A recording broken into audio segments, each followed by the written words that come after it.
Okay, I'd like to introduce myself. My name is Simon Farley from the John Oxley Library. Welcome to the State Library this afternoon. I'd like to begin by paying my respects to the traditional owners of this land, the Turrbal and the Yagara people, and to their ancestors. These monthly talks that we hold here at the State Library, called Out of the Port, are designed to uncover new research going on into Queensland's history. And today our talk is on the missing heritage of German history in Queensland. Our speakers today are Professor Anna Haebich and Mark Schuster. Anna is a research-intensive professor at Griffith University. Her family arrived in Queensland from Schleswig-Holstein in 1864 as our John Oxley Library historian in residence as part of the Q150 2009 celebrations. Anna uncovered interesting German items in the Oxley collection, and she'll speak a little bit about that today. She's also working on a book at the moment that will depict the lives and heritage of German immigrants to Queensland. And next year she takes up a professorial residence in Berlin. Congratulations. Mark Schuster is a senior environment officer with the Logan City Council, and he's spent the last 25 years seeking out the hidden folklore of German Queensland farming communities in southeast Queensland and documenting that for future generations. You've seen, as you came in, a display of some of Mark's collections and also photographs from the John Oxley Library copy print category Germans in Queensland. You would have also seen some of those images up on the screen as you were sitting down. The Oxley has some interesting German-related collections. One of them is a beautiful presentation album presented in 1897 to Johann Häusler, who was an immigration agent. He was a member of Legislative Assembly and a merchant working in Brisbane. That's a beautiful album, so I'd encourage you after the talk today, if you'd like to make your way up to level 4 into the Oxley reading room, I can show you that album and some other items on display. So our topic today is the German heritage of Queensland. When I look back myself, I know I grew up with a lot of children in my class with names like Rauschenbach and Bebendorf and Bauer.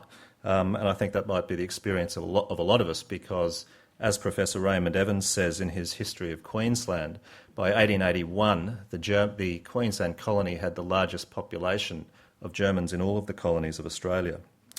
He also writes in that book that the pastoralist mouthpiece, the Moreton Bay Free Press, boasted that the English and Germans together composed the dominating and governing Anglo-Saxon race, subduing and absorbing and displacing all others.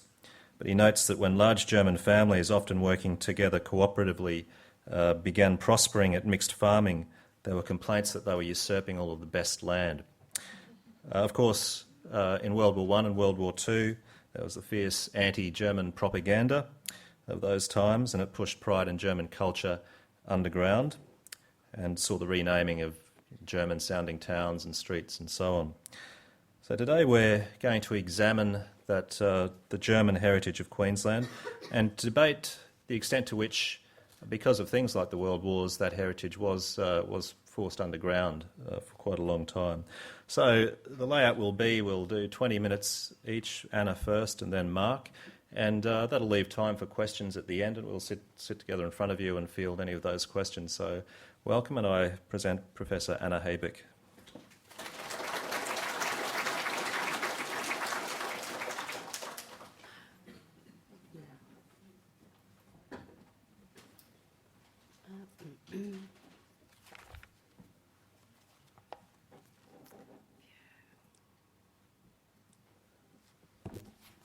Thank you, Simon, and welcome to everyone. I'm astounded and I'm really overwhelmed, and I feel like maybe I should just go home because I'm sure everybody here knows much more than I do about our German heritage in Queensland. But I'm very honoured to be here and to share what I do know with you, and we look forward to some questions from you.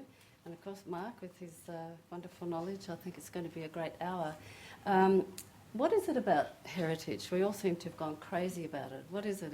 Whether it's tangible heritage, the cultural landscape you might drive through, or the buildings, the statues, photographs, or the intangible, the languages and the traditions and the ideas of a particular group of people.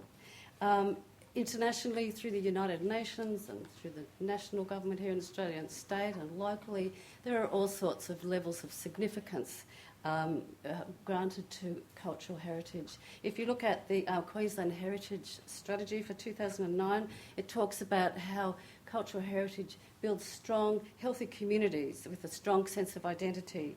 And of course, it mentions the whole thing of cultural capital and the socio-economic side to making some money for the local communities through heritage tourism and so on.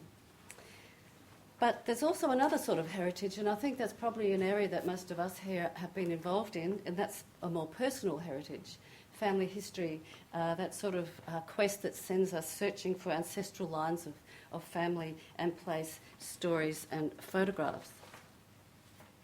And I don't know how many of you are aware of the genealogical tourism phenomenon. You've probably participated in it, travelling overseas. It's the huge thing of this century of people travelling around from settler societies like Australia, looking for their roots back in Europe. And we sort of, most people start off with a sort of tangle of memories and stories handed down over the years and of imaginings, and you get on the web and you start searching. You come to the State Library here, the wonderful people here like Stephanie, and they show you around and you find out some more, and eventually you get to the point where you think, I have to go back, in our case, to Germany, perhaps to another repository of information, or to go on your own little pilgrimage back home. Now,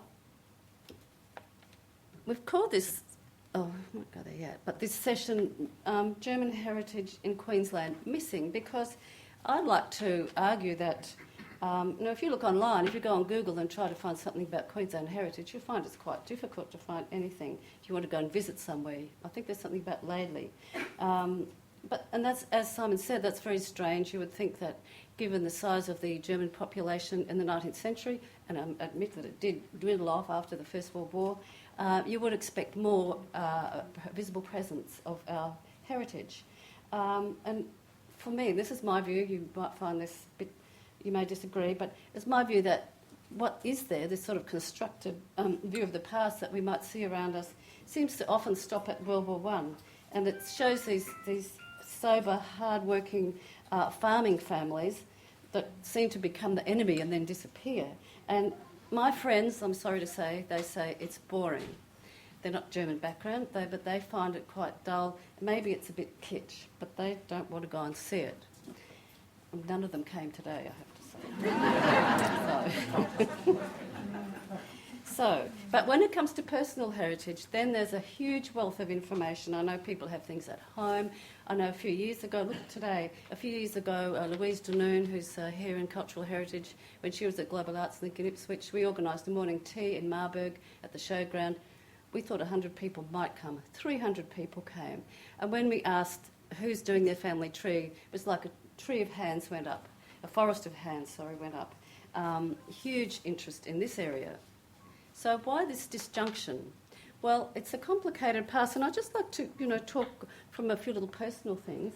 First of all, just to go to Harndorf, because that's where my dad, that's where his family came from. In the 1840s, they settled there. And you may have been to the Hans Huyssen exhibition. Hans Huyssen lived there. My aunt used to go and clean his house. And it's now this iconic German tourist village.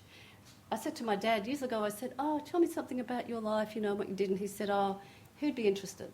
Well, Dad, sorry, you were really wrong, because it's now this iconic village. The family sold the family cottage and the rubbish at the back, they said, for a song, and now, of course, it's on the heritage listing, and all of the rubbish at the back has been rebuilt into German wagons and all sorts of interesting memorabilia. But that's a bit different to here in Queensland. My mum's family eventually settled at the base of the Bunya Mountains at a place called Maclagan. When they arrived there, they called it Bismarck, after the German Chancellor. And, of course, during World War I, it was changed to Maclagan in honour of one of the generals at Gallipoli. And I actually found the letter written by the postmaster asking for it to be changed. Now I understand from Mark that there is some talk about perhaps changing it back to Bismarck. But, there's nothing there really to tell you that this was a German, unlike Harndorf, it doesn't have any of that Germanness about it. also Marburg. Now, my dad was a Lutheran pastor, and I grew up in the manse at Marburg. And when I was a child, there was a very active German Lutheran community now, but socio-economic change, really, most of the people in my generation moved somewhere else. And apart from the cemetery, there's not a really strong evidence there, and of course the name, that this was a German community. So why is this? Well, I think, and Simon's alluded to the First and Second World Wars, when the Germans sort of became the enemy at home, the German settlers, and there was a sort of a suppression and a silencing and a shame about German culture. My dad, when I came to live here, and I was giving a lecture to some students at Griffith Uni about German history, I said, what should I say? He said, you must tell them we are not Huns. And I went, what? But of course, when I looked back at the old newspapers, there it was, Huns and barbarian hordes. And I thought, oh, okay, so that's sort of the propaganda in the local newspapers was very strong. And I think Raymond Evans and Kay Saunders, who've written about Germans during the war here, said that it was probably the most extreme reaction against local settlers in Australia of all the states. And then there was this pressure to assimilate. So I think a lot of people have sort of German-type things, but they might be in the garage or in the back room somewhere. But if you go into the house, you may not pick up anything about a German background. And then there was a sort of don't mention the war syndrome. And my dad, I asked him, we had some friends around one evening, I said, can you ask your friends when you can tell me about what happened during the Second World War to all you guys? And so they sort of went, had a little chat, and then they pulled all the curtains across, truly, and then they sort of assembled in the centre of the room and started telling me in very soft voices some of their experiences. This is like about 4 years ago. I was very astounded. I think too there's been a separation and a stagnation now for a number of reasons. German settlers really didn't start to go back visiting Germany until in big numbers until quite recently. So there was a loss of that contact between families. Myself, 1864, I was the first person to go back to our little village in the whole family, and that was like about 6 years ago. And also, Queensland missed that the vitality of the big influx of post-war to immigrants. We were to live in Wollongong, and of course the German presence is very strong there. Well, here, because of all the industry, people went there. They just didn't really come to this neck of the woods. Now, I've forgotten to show... Oh, here we go. So, what can we do? Well, one of the things that I would like to suggest is that we really try to work at linking the past and the present more. Things are changing in Queensland. We have all the, genealogical tourism. Who's been back to Germany looking up their family history? Yeah, lots of people. So we all have those stories to tell, and there's some really amazing ones. And of course, the greater presence of German culture in Queensland today.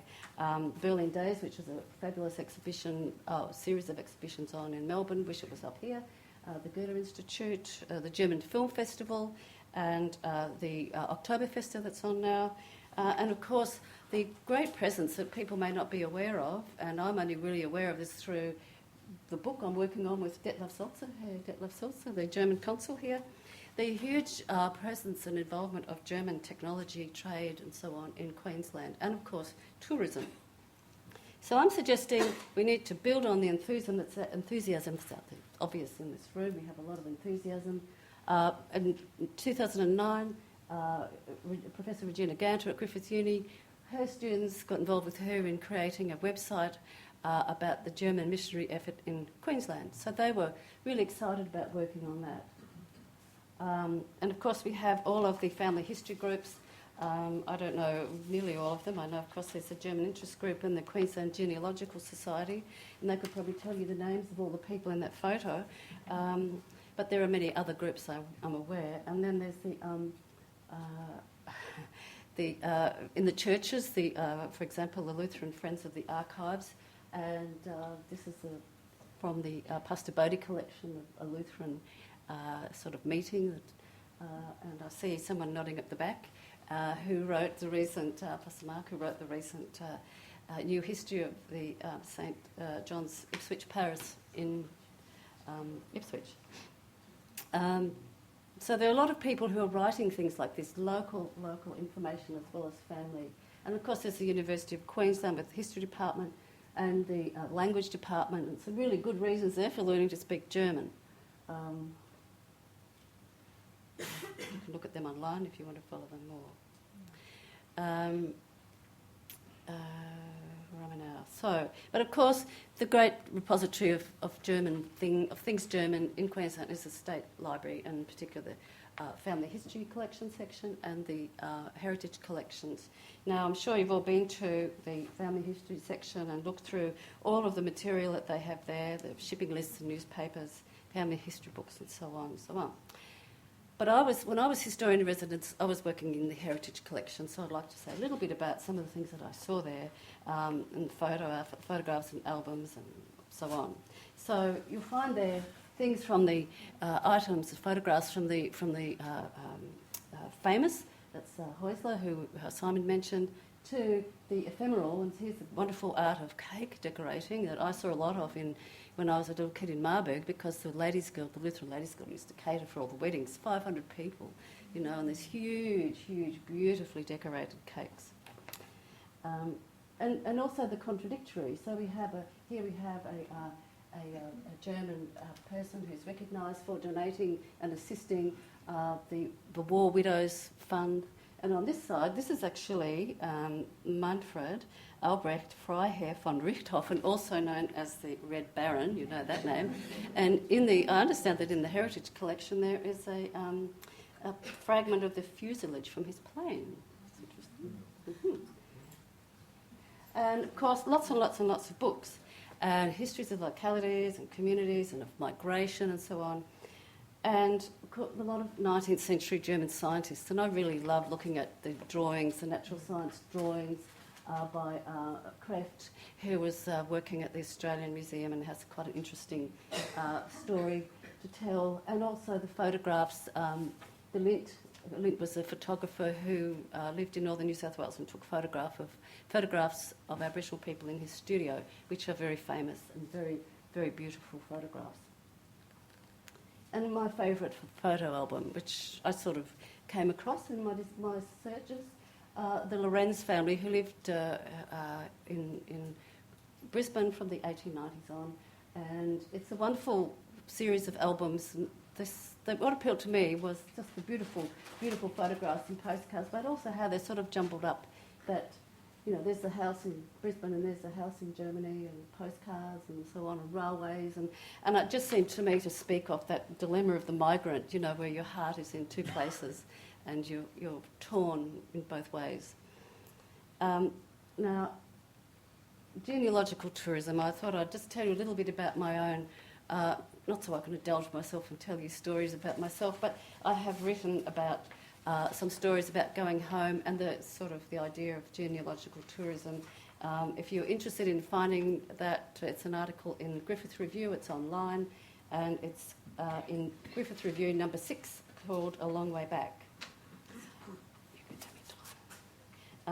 So firstly, I'll just share with you how stuck I was in the past, and that don't mention the war syndrome, because when I was in Berlin, I walked into my hotel room and put the TV on, and I nearly fell over. There was Hogan's Heroes, and not only Hogan's Heroes, but they were all speaking in German. And then I found out about the great practice of dubbing in Germany, but I thought, oh, okay, get over that one.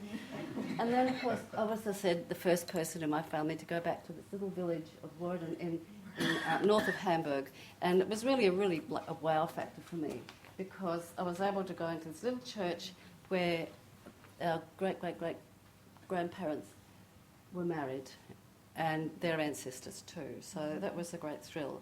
And it was interesting. I sort of forced myself on some people who seemed to be related to me, and they had a very narrow and shallow idea of history. They didn't seem to want to go back past their father had died on the Russian front. They didn't really go back any further than that, and they all looked at me and said, "Well, why are you here? Why do you want to come back here and have a look?" I said, "Oh, it's our home." They looked at me. So this is just beautiful, the hanging angel and the pulpit above the altar and so on. Beautiful, beautiful building. And I came back here wanting really to know more about my German history here. But I did go back again and met my dad's family, which was really interesting. It was all Haebichs are connected to this little village called well, it's not a village anymore, but a place called Botnang outside of Stuttgart. So I managed, in each instance, my mother's family and my dad's family, extraordinary coincidences that I was even able to find any people, let alone the places. And so these people were very, very welcoming, unlike the other ones. And they picked me up at the airport and took me around. This gentleman here took me into the archives in Stuttgart, and we looked through the family history, and he wouldn't even stop for lunch. and then they talked to me a lot about the war, which was interesting because I hadn't really, of course they, you know, everybody says nobody in Germany had anything much to do with the war when you talk to people. Well, his dad was a courier on the Russian front. And I went with some friends too. This is very interesting, a surprise find. I went with some friends to Dachau when I went to Munich, and there was that young man in the middle there, his name is Walter Haebich, and he was a communist who was executed there in 1932 or 4. So I was very interested, and I've done some research about him. So I think, you know, that when you go back to these places and you find really more to find out about there and back here. Now, I want to tell you too about this new book that Detlef Seltzer and I are working on. It's in very, very early days, and we're working with some contacts here in Australia, but also in Germany. And we want to create a book that tells the history of German immigration to Queensland and contemporary situations through storytelling, weaving those general histories that exist with individual and with family histories, and linking historical contexts here and in Germany, and looking at the past and into today. So my role is as historian and writer, and Detlef is collecting information about the more recent past. One of these stories that I would like to include that I came across when I was working here at the library is of Ellie Beinhorn, who many people will not know. She was a German aviatrix who, in 1932, landed her plane in Charleville and in Brisbane, and then went south and continued around via South America back to Germany. She was a very beautiful woman. She was married to a very handsome man who was a racing car driver, and they were really like the it couple in Germany in the 30s until he, unfortunately, smashed his racing car and was killed on one of the autobahns, not just speeding, but actually in a race. And she lived on until quite recently, to the ripe old age of 100. Mm-hmm. And that was, I think, a wonderful story. It's very transnational. It's German and Australian. And she came back here and met with some women who were involved in flying at Lennon's, I think, some years ago. There are some great new photos of people and places that we can include, and I was interested in that because that reminded me a bit of my dad's sort of building skills in the back in the background there.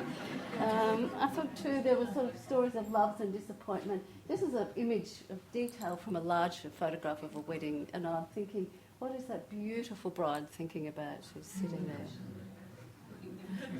And then also of the hard work and of growing old here, of migrants growing old, and I was intrigued by the woman's hands and her face, very lovely photograph. So just to finish off, this is a little project I started working on here too at the library, and I've called it Remembering Back Through the Heart, and it was while I was looking through photographs, particularly in the Pastor Bodie collection, Pastor Bodie being from Boona, and of course our family had known him, and I came across all sorts of photographs that really resonated with me. And for the first time in a public collection I even found photographs of my own family. That was very amazing for me. So I was sort of looking at the social and historical aspects of the images, but every now and then there was some image, a little bit in an image, a detail that really jolted. And there is a whole sort of French theory thing associated with this, the French philosopher Roland Barthes, written about these ways of looking at photographs. I won't go there. I'll just show you some of the images very quickly to show you how beautiful they are. This detail from a photograph reminded me of my mother's family. The beauty of a detail that the women in my family understood very well. The pastor's clerical collar and the beautiful little orange blossom on his lapel. This is from a studio photograph of my mum and my uncle. And you can see there's my mother, the little girl with her legs neatly crossed. And here is my tearaway Uncle Jack. He's ready to go. As soon as that photo's taken, he's out of there. And just the stance too. And this beautiful photo, that's my mother's face from the same photo. And I think that combination of the pattern on the photograph itself and her look in her face is very beautiful. So on that note, I'd like to finish and encourage you too to think of other ways that we can use the heritage that we have in different ways and to appeal to audiences in different ways as well. So thank you.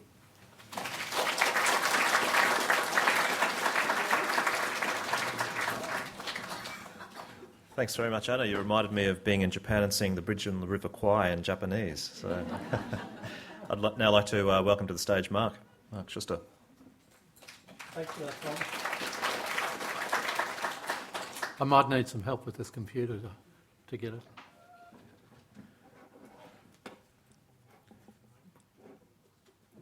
Okay, then I'm right to get. Just click on the line. Hopefully technology will. There we go. On that. Slideshow. There we go. And this is the... Yep, that's fine. Well, I suppose I'm going to tell you about a very personal quest.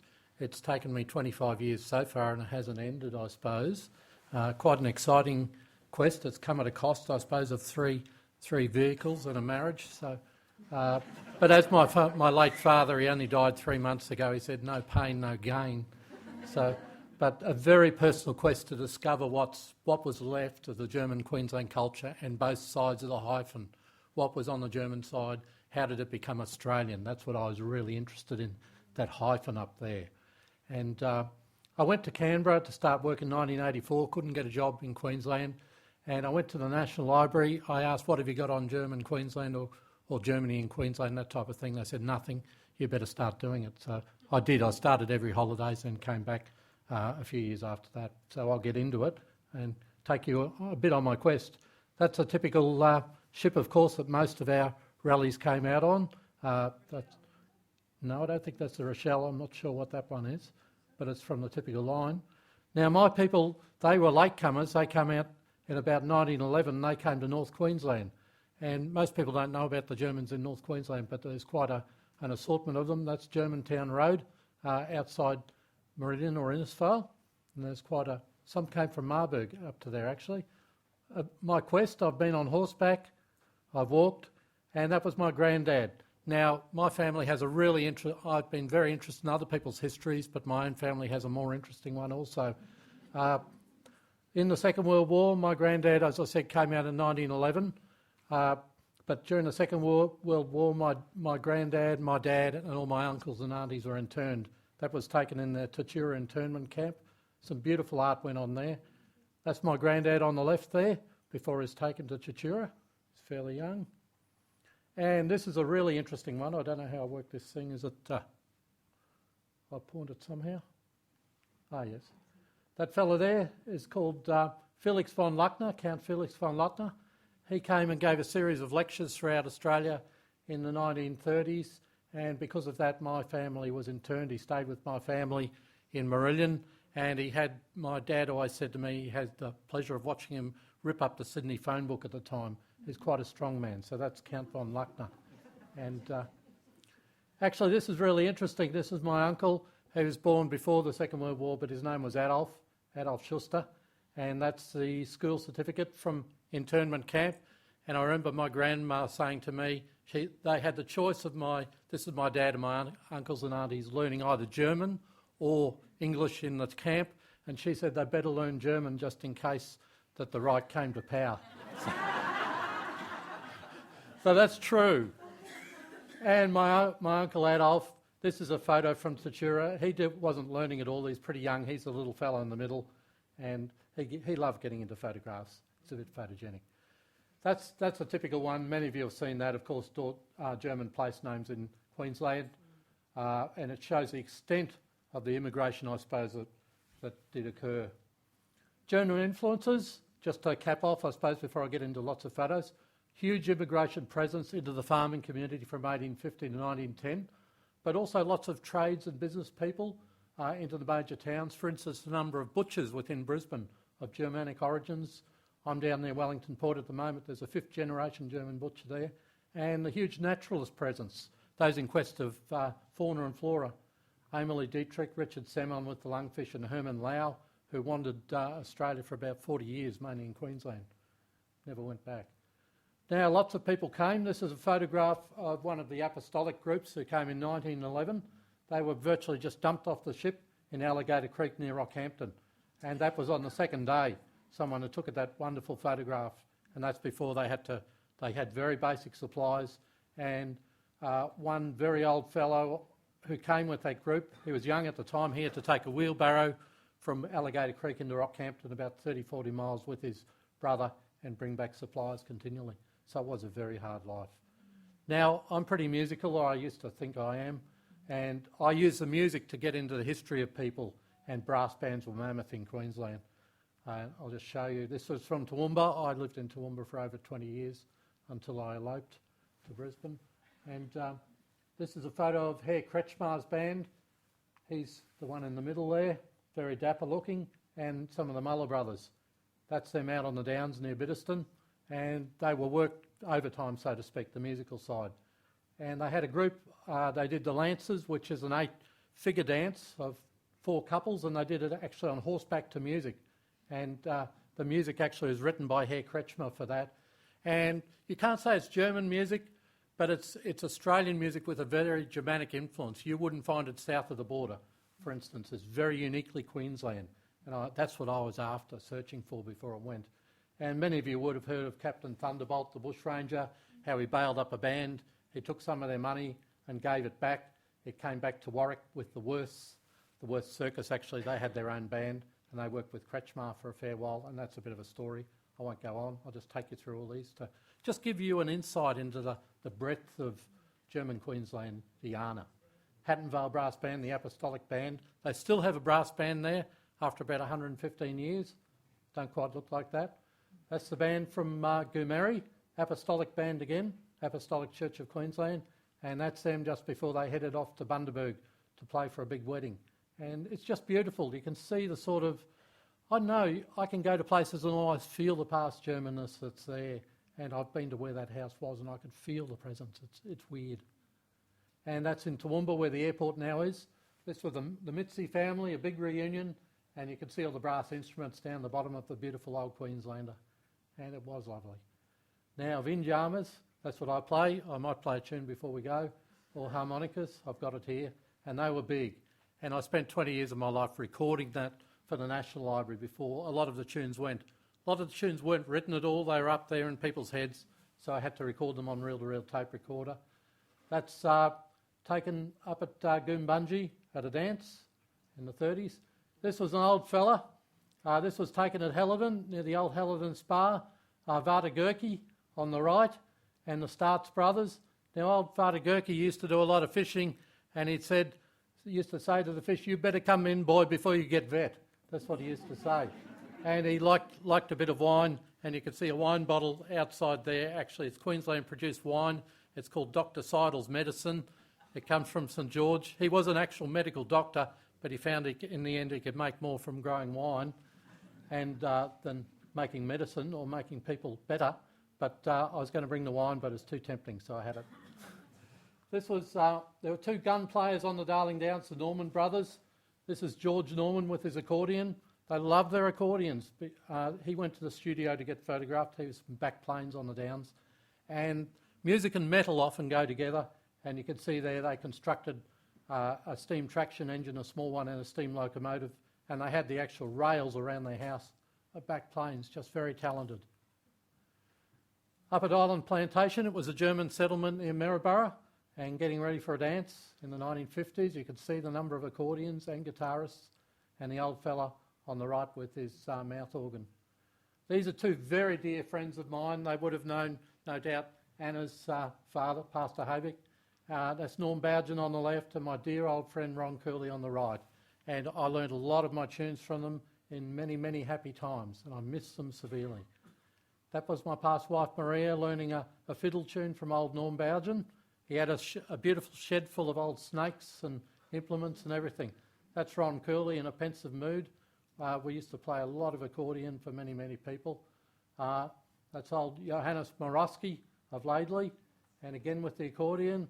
That's me when I was a bit younger with a fellow called Teddy Engel, and he was a great player from near Laidley. He was a real pioneer, and you can see him there. It's the bottle of beer down the bottom. To whet his appetite to get some tunes out of him. And that's where he actually lived. It's right beside the railway line. It's still there at Laws. And heck, that would get hot in the summer. But he lived like a pioneer. That's a beautiful photograph. That's of, I'm trying to remember the family name, Krolashevsky's band, taken near Glenna Grove in the Lockyer.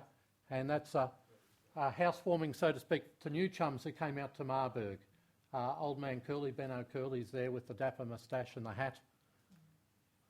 That's a more recent photo, a fella called Augie Pomeranke, the Fighting Pomerankes. They love their fighting at dances, but they're also great accordion players. Augie's now gone. And the master of the accordion in southern Queensland was a fellow called Alfred Duns.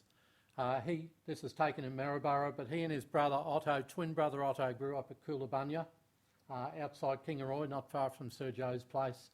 And they were gun players, and I learnt a lot of wonderful tunes from Alf. He used to say he was 83 here, he'd go and play for the old folks, but he was actually older than them. So, this is down Boona Way. You can see the fag in the mouth, Hallie Stenzel. Again, wonderful, wonderful tunes. And another fellow from the Lockyer Valley, that's called a Bandonian or the Bandalonian, and Fred Harpang, and he brought a lot of influence. He came out from Germany himself as a coal miner, and that was his band in the Rural Valley. He came out in the 1920s. And here they are. This is Freddie Harpang on the right on the bicycles. Many people walked and used bicycles instead of, we're so used to the car today. You could call that his master's voice. Looks just like it. That's from Fernvale, that photo. And the king of the Bandonian in Brisbane was a more recent German immigrant called Otto Lubinski, and hell could he play that thing. And that was a dapper. That's Augie Schultz from up Ropely Way, and he was a gun on the accordion. Strings, lots of them are in the fiddles. That's Ottie Pfeiffer. These are my two very dear friends, the Von Hoff brothers. One's now passed on, Ernie and Pete, from out Coombungie Way, and they're in the mood for a tune there. And they had something there called Zoog. It's like a cross between wine and spirits. That's old Herb Von Hoff, very typical of the older people I used to interview and try and get the language and the music from. Now from Vienna to the bush, these are the zither bands. They're really big amongst the apostolic community in Queensland.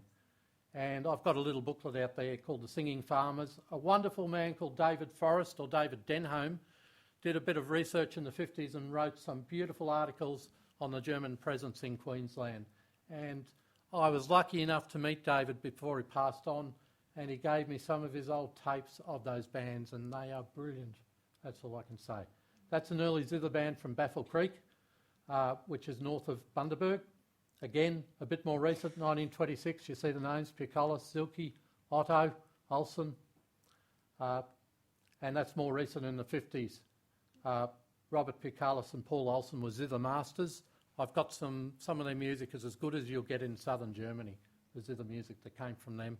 Paul Olsen, who's that fellow there, composed most of the tunes, and they're certainly world class. It's a music that was undiscovered in Queensland and was hidden very, very well. It took me years to find it, I can tell you.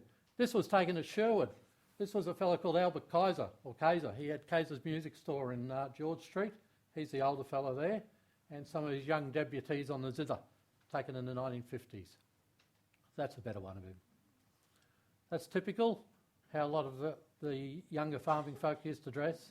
That's from the Pastor Bodie collection, Girl on the Pig. Germans love their pigs. I worked with pigs for 3.5 years and I loved it. Not going in the mud with them, but it's good fun. And that's taken on the Downs before Christmas. And of course the old making the wine. On many farms on the Darling Downs you get those. And Wurst, that's the Zizki family from near Kaminya, and they made some of the best wursts in Queensland, they'd say. Just look at them, it's amazing. Wood smoking day. And of course an old bakehouse, that's now at Highfields in the Pioneer Museum. That's where all the ladies used to come to do their cooking. And of course I can't resist it wherever I go. If I see a bit of cooking, I'll pick it up and eat it. I think I got into that one already. A beautiful Christmas cake, as Anna mentioned. This is from the wonderful Von Pine family of the Downs, who had many, many children, but they produced beautiful cakes, and there's still many stories and legends about the Von Pines. This is from my own Omar, or my grandmother, and she did her own folk art. You can see my dad's name, Norman, is in the middle there. That's like the family tree. It is actually a family tree. Many were great wood carvers, were good with wood and metal. That's from the Camrat family of Maryborough. Just wonderful chip carving. And the wedding veils, of course, that's from the Templin Museum near Boona. Scraps of Arius, instead of a Stradivarius, that was made by Norm Bougen of Minden. And the beautiful bread plates that were produced there from the Clinton brickworks. Many people are proud of their framed script plates that hang on walls. See the Hartwig brothers from out on the Downs, and the old barns, done in the very German type style. Of course, I'm really interested in the broken English, German poems. That's Jakob Strauss. I haven't got the time to say them here, but I love saying them. But that's a field of its own, the German-Australian poems. And that's from Emily Mitzi, presented by the students at St John's Church at Wilsonton, and it's called Willemshoe. That was the name, that's on the western side of Toowomba. So there's stacks of stuff around. That was the Singing Varian Hall up in Toowomba. State Library has a copy of that, of course, and there was great troubles there, lots of hilarity, and they closed it down because they put a fellow back to front on a horse and he got killed in the prank. So after that, in their wisdom, they closed the place down. And that's the Rossler family home. It's still there in Toowomba, a bit modified, and there were beautiful weddings left from there. Pastor Noack, he had a son, Ernie, who lives at Drayton in Toowomba, and that's called, he still calls it the Eisenwald, or Ironbark Forest. He's got his home there. The present still lives on in the names, as Anna well said. You've got Mitzi. They've changed their name from the MU with the two umlauts to Mitzi, MIITZE Industries. They make augers in Dalby. Miller Brothers, they used to sell guns and accordions and toys in Toowomba. What an assortment, eh? And we used to have a lot of fun. My very dear friend Eric Volker, Mick Volker on the left. I spent maybe 100 hours recording Eric in the middle. That stick he's got, old Grandad Muller, he went from Europe straight to New Zealand. An old Maori chief gave him that, and then he came to Queensland after that. They became musicians with the Worst family band. Just beaut people, the Gesslers. And that's Evie Gessler in typical sort of pose. And lots of music, lots of wine. As you can see, the Von Hoffs out of Goombungee. Now, this was interesting. In 1994, a group of Germans came out from Marburg to Marburg, and we had to put on a musical performance for them. And they were quite amazed that some of the tunes still found here weren't found there anymore. Maybe they evolved. That's when I was a bit younger, learning music with Maria. That's taken, you can see Rogan Camp photographers taken outside the City Hall in Toowomba, Pastor Darsow. He lost a daughter, a dear daughter, and that rose is still there out near Clifton actually, and that's the grave of the little daughter they had to leave behind. They went back to Victoria. Just so many sad stories. And I used to show this to our mayor in Toowomba. It's called the Rat House. She used to love that. Said there were a lot of rats in there, Mark. The Rat House. Yeah, Town Hall in other words. That's the town of Brigalow. You can see a block of land owned by the Olms, and old man Herbie Olm, who's now passed on, he used to swear to me that black and blue, that's where Leichhardt ended up, that's where he died, on that block of land, and there's quite a story attached to that. Where do legends become truth or vice versa? And that's where many, many, many people end up, I suppose. We all do in the end, but this is a cemetery just full of German names. They're everywhere throughout southern Queensland. I work in Logan. If I don't feel like working some days, I can go out and visit some of the people. I try and keep the music still alive, and that's Ron Curley and some of his nephews. And that's my young fella Ben. I try and instill the music into him so it's not lost. But there's just so many stories. As I said, I've spent 25 years looking for the cultural sides. Many people like yourselves do the historical side really, really well of the families, but I wanted to try and get some of that, what was up there. I've done a little bit, there's still a lot to go, but that's it.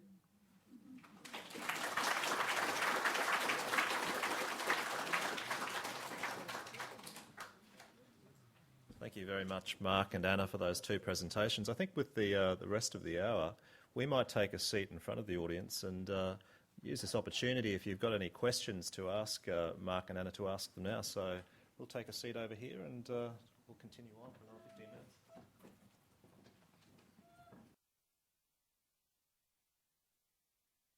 does anybody here, the captive audience, have any questions for Mark and Anna? I've got a question. What prompted some of the German settlers to come out to Australia? I'm talking about the mid-19th century. My grandfather wrote some notes, which are here in the Oxley Library about their life. But I mean, what was there agents over there sort of trying to get settlers, or? Just for the benefit of the recording, the question is, what prompted Germans to immigrate to Queensland in the mid-19th century? Well, we could both say something, but I'll maybe kick off. Well, of course, Lutherans, when they start talking about why people come, they always say it was this sort of persecution by the state. That's one reason, an early reason. I think, of course, there were the Häusler, whose photograph we saw and whose book is upstairs, was an agent who went travelling through Germany and encouraging people to come out here. And he was offering had a very strong thing to encourage people to come inland, that people could get more or less free land here and set themselves up here. I know too, say in the case of my mother's family, I think there were a lot of wars going on over Denmark and Schleswig-Holstein around there, and I think may have been something about getting away from families being sent in as fodder into the wars that were going on in Europe. That was like 19th century, and of course then you get into the 20th century, and the whole reason for people coming out after the Second World War, it's a different story. Yeah. I suppose some of the oldies I've spoken to, they really said when they were young, themselves and their parents were starving actually on some of these farms in northern Germany, and that really prompted them. A full belly makes a lot of difference, I suppose. Many knew about the land in Australia. They had relatives here. They knew they could get fairly large blocks of land, even though be it 40 acres or 80 acres, to them that was a fortune in terms of land, so they knew they could do their own thing and become self-sufficient. That was a big drive. Also wars, I suppose.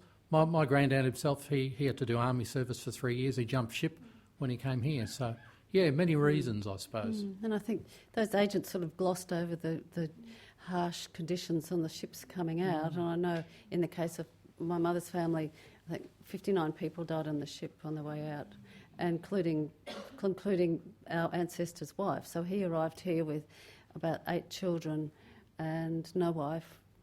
Very difficult for people. I'd just like to make a comment too about the fact that you talked about Germans being interred. Interned. My family name was Hinz, Oh, and the particular branch is up around Rockhampton. And I did ask my father, who was born during the First World War, he's now dead, but I did ask him once, were they ever, was there any impact on the family? And interestingly, no, and nor in the Second World War. So I found it very interesting, but you talked about suppressing German culture.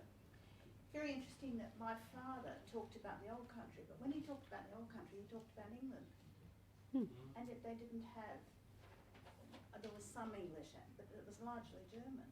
So they really, they'd really sort of thrown off the cloak of their German culture. So it was really interesting. Yeah, and I suppose too, things vary. The sort of the family, people who came in 1911, other people I know of whose families were sent out here in the Second World War or something.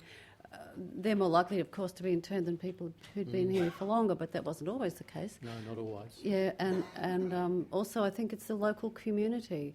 Some of the stories that you hear just sound absolutely ridiculous, but Kay Saunders has in her history of internment that one lady was interned because the local person reported that she'd trained her 100 white leghorn chooks to create a formation of an arrow, and when the Lufthansa went across, it would point the way to the nearest airfield, and they could go and bomb them.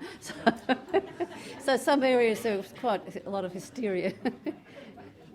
A question over here.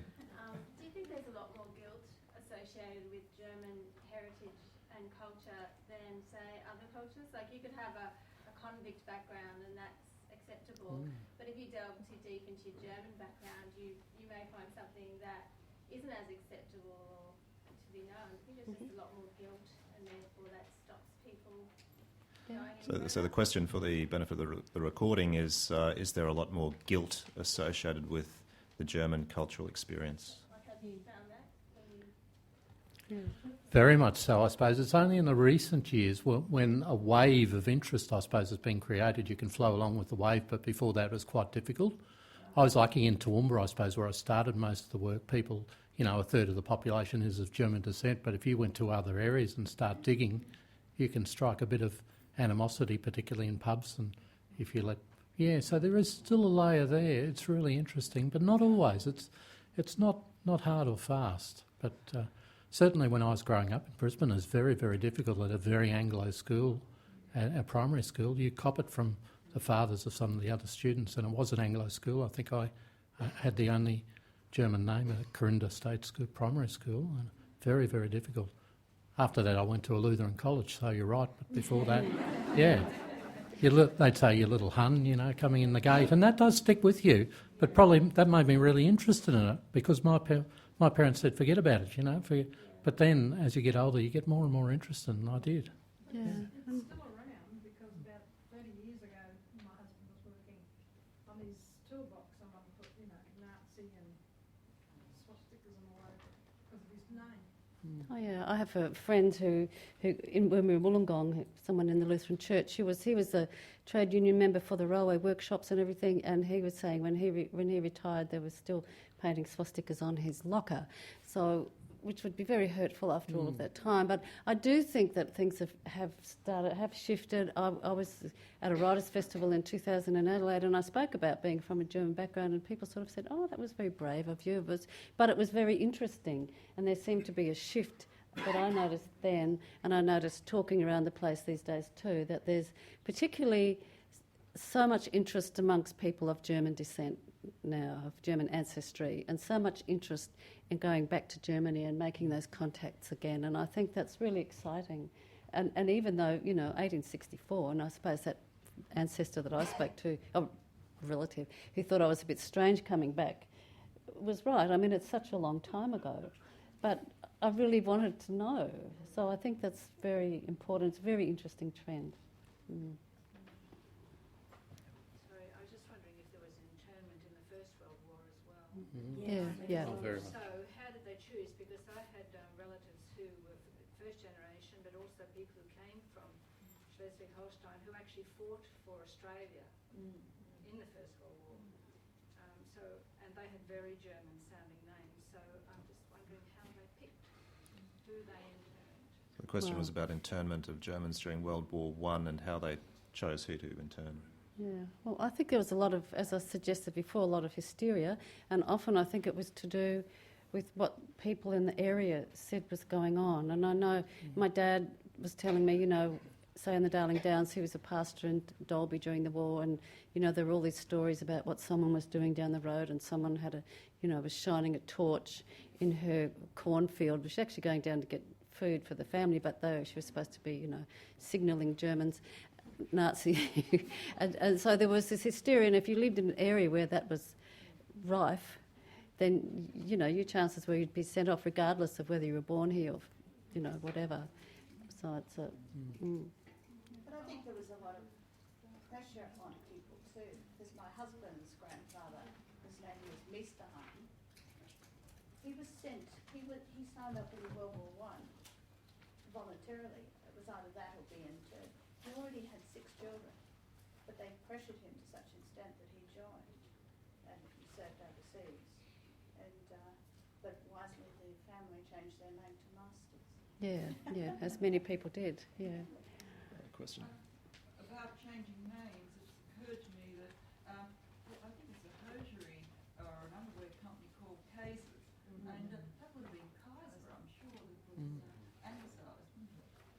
possibly. Yes, the question is about the anglicisation of German names, so Kaiser anglicised to Kaiser. Well, I'm not too sure about the hosiery. But it makes sense. It certainly makes sense. I remember it's a brand name 40 years ago. But it wouldn't, you know, so many people were doing it and for very valid reasons. And I imagine that a company wanting to sell hosiery would probably find it very important in terms of making a profit to change the name in that Well, way. they could have changed it just to make it easier on migration, irrespective of the war and any hostilities too. Couldn't they? I Yep. think we'll just have perhaps one more question because we want to hear Mark play the accordion. Yes, he's playing you out. Gentleman in the middle. When you talk about the German, do you differentiate Prussian side from the German side, or is it the same? Oh, well, when you start to talk about it more and more, then of course there are all sorts of different areas of Germany. And really, when did it become Germany? You know, so and then I have Prussian German background, so you know as well. So then it gets very complicated. We're sort of speaking obviously today fairly generally, but when you really get into it, as I'm sure there's so many experts out here, then you really have to look at those different things and different languages. Yeah. Actually, in the Lockyer Valley, for instance, at one stage there were 7 dialects of Low German spoken, and at one end of the spectrum they couldn't understand those from, say, the 7th one at the other end of the spectrum. There are a few words in common, and this fellow I mentioned, Herbie Olm, OLM, he was an expert. He used to try and be a young interpreter for some of the older folk at the time. So they came from different areas of Germany. There was Pommern, Mecklenburg, just different dialects. And you wonder today if, back in Germany, whether those dialects are still as was spoken in Australia. In some ways, we're a living museum, and I just wish beyond wishes that in Germany people could be more interested in what's found out here, because it's probably like a living museum maybe from 100 years ago. So Well, I think there is What more, is left, more that interest is. there, because I noticed there's quite a few, you know, well, there's growing relationships between German universities and Australian universities, and more student exchange and students coming out here. I found online recently a summary of a thesis by a student who was looking at German names in Australia. He was from somewhere in Germany. Yeah, so there is more interest there and a lot more exchange in terms of knowledge starting to happen. starting to happen, I suppose. I know my grandfather came from East Prussia, which is now part of Poland, and I never met the guy, but I believe he absolutely hated the Poles. Yeah. Well, and of course, and that makes it difficult doing research as well. Yes. Yeah. One last one. To the panel, on this question of what happened, German people and during the World War I and what have you, my great-great-grandfather on my mother's side came out in 1873. He was 47 years old. He had 7 children, I think, on the boat. But in 5 years later, I've got a naturalisation certificate. And it reads, well, you know what one was. That was in 1878. So there wasn't, it tells me, there wasn't that bias. And there was a genuine intent on the part of those settlers to take up the nation in which they came. Yeah. Thanks for that last comment. If you have any other questions, I'm sure Mark and Anna will be around for a little while and you can approach them individually. I'd just like to say thank you very much for coming. It's been a wonderfully huge crowd here today. Please come and join us same time, same place next month on the 17th of November.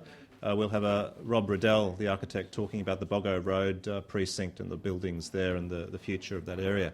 I'd like you to please put your hands together once again for our presenters today.